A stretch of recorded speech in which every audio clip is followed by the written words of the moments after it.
Assalomu alaykum qadrli muxlislar. Mana biz hozir Nimbo shahrida ventilyatorlar, pechkalarning zavodiga keldik. Showroomida turibman. Mana har xilidan bor. Mijozimiz zakaz qilishyapti. O'shanga kelib inspeksiyaga keldik hozir. Tovarlar tayyor bo'lgan, o'shani tekshirib O'zbekistonga jo'natish kerak.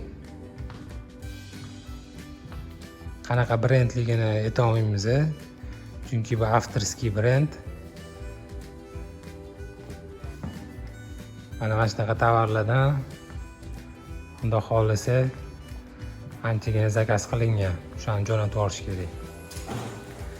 Qadrli do'stlar, mana sizlar hozir bu fabrikani ish jarayonini ko'rib turibsizlar. 1000 marta gapirib, 1000 marta eshitgandan ko'ra bir marta ko'rgan yaxshi degandek.